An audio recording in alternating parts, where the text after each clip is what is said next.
है। समय काफी हो रहा, कथा भी बहुत आगे ले चलना है। आनंद आता है तो कथा रुकी जाती है वहीं पे, पता ही नहीं लगता है कहाँ चल रहे हैं। काली देह में काली मर्दन किया भगवान कृष्ण ने, काली को नाथन किया और इसके बाद में उससे कहा कि आप रमणक द्वीप चले जाएं। काली ने कहा प्रभु रमण द्वीप में जाएंगे तो आपके जो वाहन है गरुण वो हमें खा जाएंगे रास्ते में। बोले बिल्कुल नहीं खाएंगे, तुम्हारे अब सिर के ऊपर हमारे चरणों के चिन्ह हो गए हैं। बोले गरुण तुमको क्यों खाएंगे? तब उन्होंने बताया कि सौबरी ऋषि ने उनको श्राप दिया था, यहाँ नहीं आते। वैसे 1 महीने में हमारे साथियों को गरुण जी बहुत खा गए, तो मैंने क्रोध में आकर, मैं थोड़ा बल में अधिक था, मैंने आकर के गरुण से आगे आकर के मैंने संग्राम किया, लड़ाई की, लेकिन गरुण ने 2-4 पटकी उठा करके मेरे मारी तो मेरी एक नस हिल गई। मैं वहां से भागा और सीधे यहाँ यमुना के किनारे काली देह में आकर के यहीं रहने लगा। कारण ये है गरुण यहाँ आते नहीं है। गरुण इसलिए नहीं आते कि सौबर ऋषि ने श्राप दिया था। एक बार गरुण यहाँ मछली खाने के लिए आए, सौबरी ऋषि यहाँ पर संध्या बंदन कर रहे थे और मना करते हुए भी एक मत्स्य को उठा करके गरुण खा गए। तो उन्होंने श्राप दे दिया कि गरुण आज के बाद इस यमुना के तट पर तुमने कभी भी एक भी मत्स्य खाया तो तुम्हारे शरीर से प्राण बाहर हो जाएंगे। इस डर से गरुण यहाँ आते नहीं थे। प्रभु इसलिए मैं यहाँ रह रहा हूँ। तो बोले अब यहाँ से जाओ। कारण ये कि एक बार हमारे गाय बछड़ों ने पानी पिया, विषाग्नि से भरा हुआ है तुम्हारा ये जल, तो हमारे गाय बछड़े बेहोश मूर्छित हुए थे और मूर्छा से मैंने जगाया, इसलिए यहाँ से चले जाओ। रमण द्वीप एक जगह है, वहां आप जाकर के विश्राम करें, वहां गरुण जी नहीं पहुंचेंगे।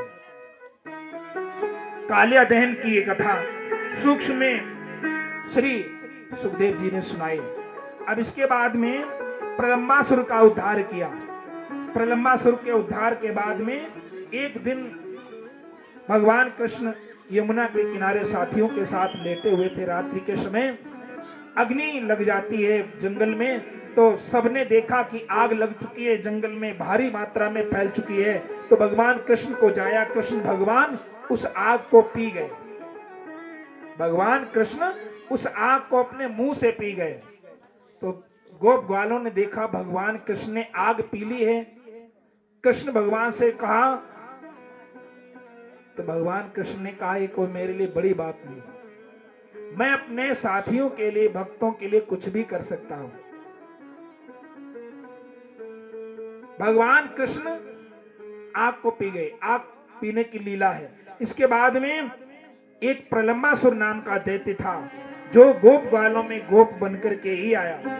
गोप ग्वाल एक खेल खेल रहे थे कि इस पेड़ से उस पेड़ तक के दौड़ करके जो रास्ता तय करनी है, उसमें साथ दौड़ करके जो जाएगा और छू करके आएगा उसको कंधे पर बिठा के गोप को ले जाएगा और जो जल्दी आ जाएगा उसको इनाम मिलेगा।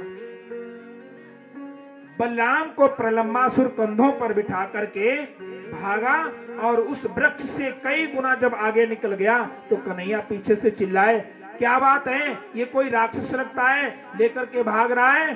बलराम ने उसके सिर के ऊपर मुष्टिक का प्रहार किया, मस्तक फट गया, प्रलंबासुर मर गया। बोले गोविंद भगवान की जय हो। जितने भी राक्षस कंस भेजता है एक एक करके सब मर रहे हैं।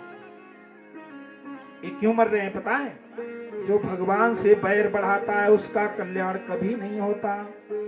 कि जो प्रभु से बैर बढ़ाते हैं वे आखिर मारे जाते हैं। जो प्रभु से बैर बढ़ाते हैं वो आखिर मारे जाते हैं। जो प्रभु से बैर बढ़ाते हैं वो आखिर मारे जाते हैं। जो प्रभु से बैर बढ़ाते हैं वो आखिर मारे जाते हैं। वे मौत मौत के घाट वही, वे मौत मौत के घाट वही, बेवक्त उतारे जाते हैं। वे मौत मौत के घाट वही बेबस उतारे जाते।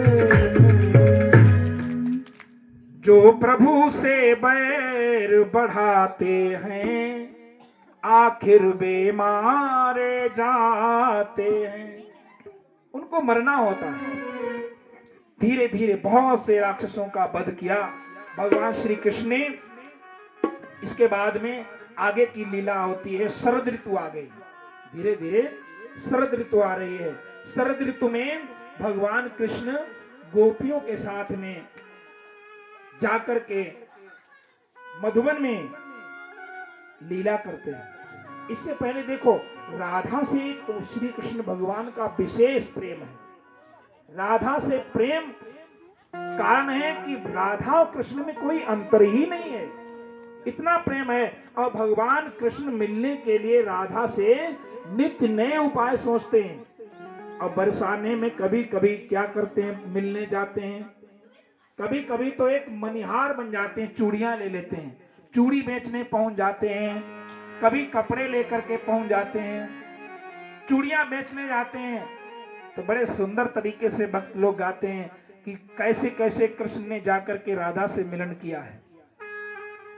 मलिहारी का वेश बनाया,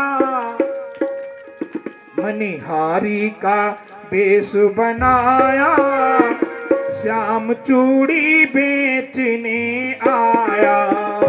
मनिहारी का वेश बनाया, श्याम चूड़ी बेचने आया। मनिहारी का वेश बनाया, श्याम चूड़ी बेचने आया।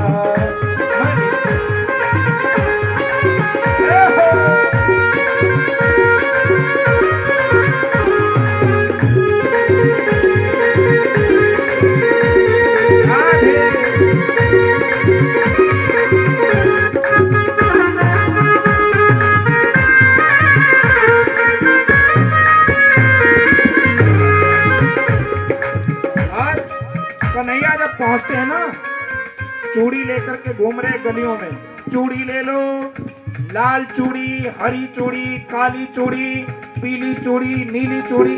हाँ, तो गोपियां बाहर निकलती हैं। यशोदा जी भी राधा जी बाहर आई। राधा जी ने कहा, सुनो, अरे मनिहार जरा चूड़ी दिखाते जाओ। तो मनिहार ने कहा, कैसी चूड़ी पहनोगी? राधा ने कहा, अरे यहाँ आकर के घर में दिखाओ ना। तो कन्हैया जो मनिहार बन के गए ना, कन्हैया ने कहा, और घर में अंदर ले चलो, हम कोई और नहीं है, तुम्हारे कन्हैया तुमसे मिलने आए हैं, बढ़िया बढ़िया तुमको चूड़ी पहनाएंगे। तो पूछे, कैसे चूड़ी पहनोगी? तो राधा जी कहने लगी, चूड़ी लाल नहीं पहनो, चूड़ी हरी नहीं पहनो, चूड़ी लाल नहीं पहनो, चूड़ी हरी नहीं पहनो, चूड़ी लाल नहीं पहनो, चूड़ी हरी नहीं पहनो, चूड़ी लाल नहीं पहनो, चूड़ी हरी नहीं पहनो। फिर बोले, कौन से पहनोगी? मुझे मुझे श्याम रंग है भाया, मुझे श्याम रंग है भाया, श्याम चूड़ी बेचने आया। मुझे श्याम रंग है भाया, श्याम चूड़ी बेचने आया। मनिहारी का वेश बनाया, श्याम चूड़ी बेचने आया। मनिहारी का वेश बनाया, श्याम चूड़ी बेचने आया। एक तरीका है। कभी जाकर के मधुबन में, वृंदावन में बांसुरी बजाते हैं। देखा, वन के अंदर से, मधुबन के अंदर से बांसुरी की आवाज आ रही है। सुंदर सुंदर बांसुरी की आवाज। गोपियां देखती हैं, सुंदर चंद्रमा चमक रहा है। मधुबन में ऐसा प्रतीत हो रहा है कि स्वयं कृष्ण ही चंद्रमा बनकर के प्रकट हो गए। अधरों पर मुरली रखे हैं भगवान कृष्ण, और मुरलीधर कैसे लग रहे हैं? श्री सुखदेव जी ने देखा तो वहां पर वर्णन किया कि बरहा पीड़म नटवर वपुः कर्णयो कर्णिकारम बिभ्रदवासः कनक कपिसम वैजयंती चमालाम। गोपियों ने देखा कि कृष्ण कैसे लग रहे हैं, कानों में कनेर के फूल हैं, पीतांबर गले में पड़ा हुआ है, अधरों पर मुरली है और मुरली को धीरे धीरे से मंद मंद बजाते हुए कृष्ण भगवान आज ऐसा लगता है, हर गोपी को ऐसा लगता है कि मेरे नाम से ही बुलाया जा रहा है। तो गोपी आज धीरे धीरे अपने अपने घरों से अपने अपने काम छोड़ करके भगवान कृष्ण से मिलने मधुबन की ओर पहुंचती हैं। इसको वेणु गीत कहते हैं। श्रीमद् भागवत कथा में वेणु गीत। आइए जो सुंदर दृश्य है भगवान कृष्ण का, उसका वर्णन हम सब लोग गा करके संस्कृत भाषा में ये सुंदर मधुर भगवान के इस पद को गाएंगे। मधुराष्टक बोलते हैं इसको। अधरम मधुरम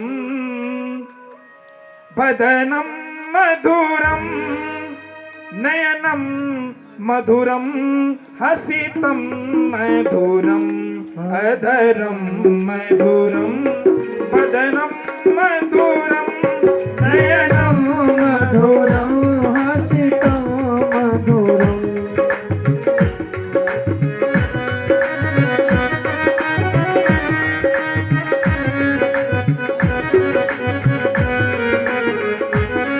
हृदयं मधुरं गमनं मधुरं हृदयं मधुरं गमनं मधुरं मधुराधिपते मधुरं मधुरं ओ मधुराधिपतेरखिलं मधुरं वचनं मधुरं चरितं मधुरं वसनं मधुरं बलितं मधुरं चरितं मधुरं भ्रमितं मधुरं मधुराधिपतेरखिलं मधुरं वेणुर्मधुरो रेणुर्मधुरः प्राणैर्मधुरो वागो मधुरो नृत्यं मधुरं सख्यं मधुरं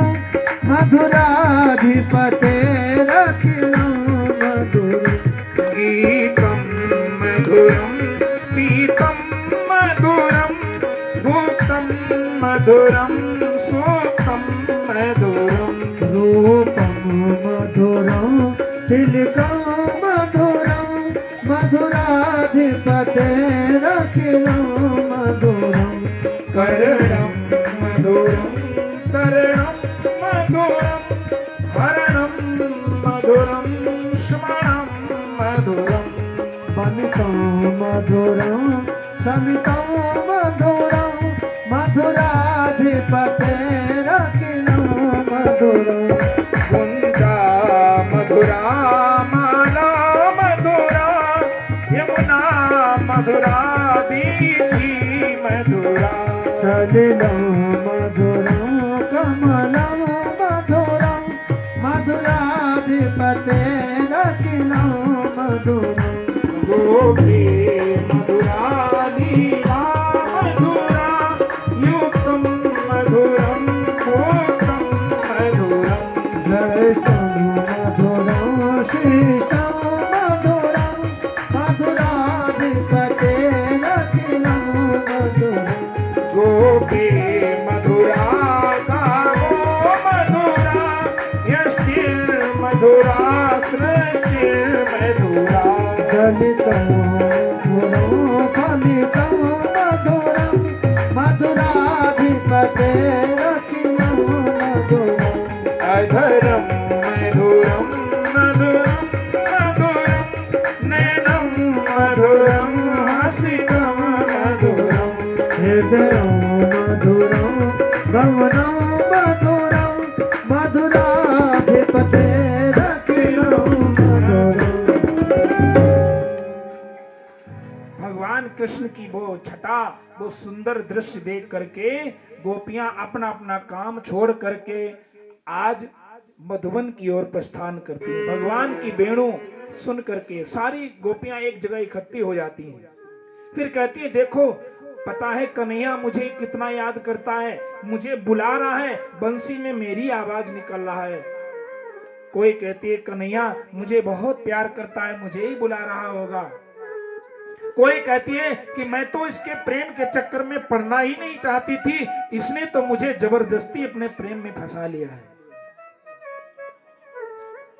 एक जगह होकर के इकट्ठा गोपियां कहती हैं और कहती हैं, सांवरे ने मेरे दिल को ऐसा फंसाया है कि मैं इसके प्रेम से निकल भी नहीं पा रही हूं। कि सांवरा मेरा सांवरा, सांवरा मेरा सांवरा, मेरा सांवरा, मेरा सांवरा, ओ सांवरा मेरा सांवरा, मेरा सांवरा, मेरा सांवरा, ओ सांवरा मेरा सांवरा, मेरा सांवरा, मेरा सांवरा, ओ सांवरा मेरा सांवरा, मेरा सांवरा, मेरा सांवरा।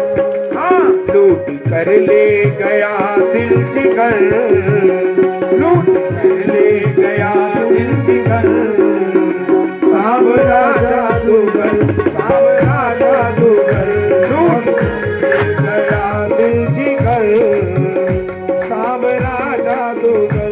लूट कर ले गया दिल जिगर, सांवरा जादूगर, सांवरा जादूगर।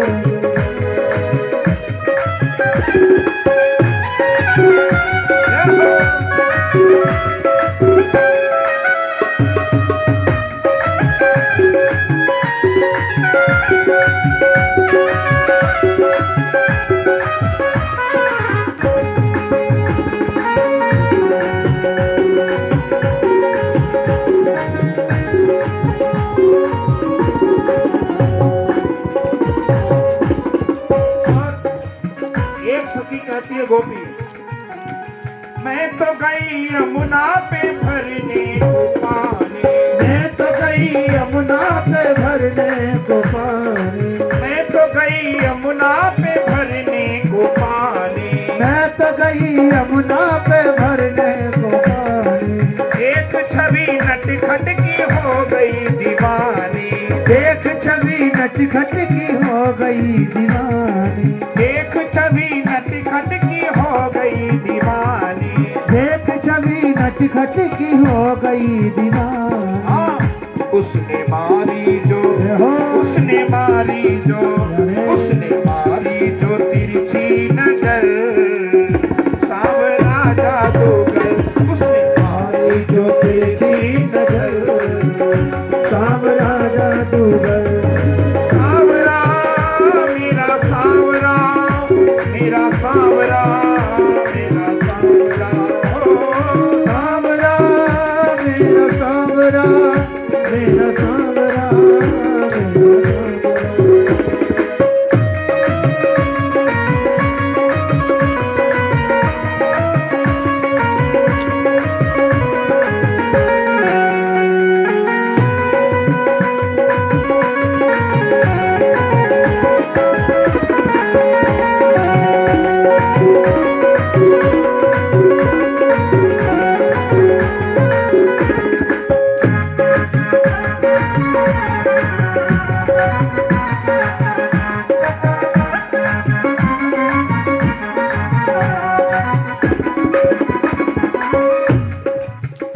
गोपी कहती है, कान सुनी बंसी की सुध बुध में खो गई, कान सुनी बंसी की सुध बुध में खोई, भूल गई लोक लाज बस तेरी में हो गई, भूल गई लोक लाज बस तेरी में होई, भूल गई लोक लाज बस तेरी में हो गई, भूल गई लोक लाज बस तेरी में हो गई।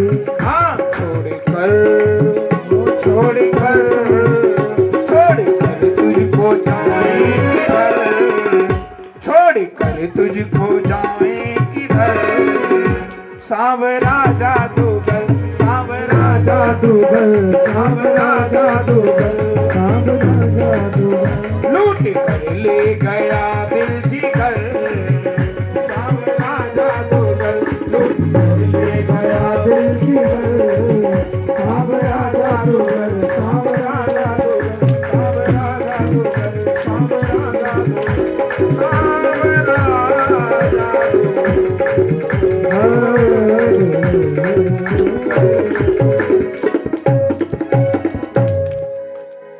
इस प्रकार वेणु गीत की लीला श्री सुखदेव जी परीक्षित जी को सुनाते। अब आगे एक और लीला होती है चीर हरण की। गोपियों ने जो छोटी कुमारी कन्याएं हैं उन्होंने माता कात्यायनी का व्रत रखा और यमुना में जाकर के नग्न स्नान किया। नग्न स्नान किया, वस्त्रों को धारण जब नहीं करे थी, यमुना में नग्न स्नान कर रही थी तो भगवान कृष्ण को बड़ा बुरा लगा। उन्होंने अपने साथी गोप ग्वालों के साथ में जाकर के गोपियों के वस्त्रों को हरण कर लिया, चीर जो होते हैं ना उनको चुरा लिया और कदम्ब के वृक्ष के ऊपर छिप गए, बैठ गए। जब नहा धोकर के गोपियां बाहर निकलने लगी, उन्होंने विचार किया कि हमारे वस्त्रों को कौन ले गया है, यहाँ तो कोई बंदर भी नहीं है, फिर कौन ले जा सकता है। आपस में चर्चाएं करने लगी थी तो उस समय किसी गोपी ने देखा कदम्ब वृक्ष के डाल के पीछे से पीतांबर लहरा रहा था। कोई नहीं, एक कन्हैया की हरकत है जो साथ में मिलकर के गोप ग्वालों के हमारे चीर को चुरा कर ले गया है। सभी हाथ जोड़ करके कन्हैया से कहती हैं मुझे क्षमा करो, मेरे वस्त्र दे दो, हम इस जल से बाहर कैसे निकलेंगी, हमें बहुत शर्म आती है। कन्हैया ने कहा जब नग्न स्नान करने गई तब शर्म नहीं आती है। ये जल है, पता है कौन है? वरुण देवता है। वरुण देवता जल में जो नग्न स्नान करते हैं उसको पाप लगता है, और तुम नंगे होकर के सब नहा रही हो, वस्त्र धारण भी नहीं किए। तो सब जितनी भी गोपियां हैं, कुमारी कन्याएं, सब कान पकड़ करके कहती हैं कन्हैया मुझे क्षमा कर दो, आज के बाद किसी भी जल में, किसी जलराशि में नग्न होकर के स्नान नहीं करेंगी। सही बात है, कभी भी वस्त्र को, कपड़े को शरीर से बिल्कुल उतार करके स्नान नहीं करना चाहिए। नग्न स्नान करने से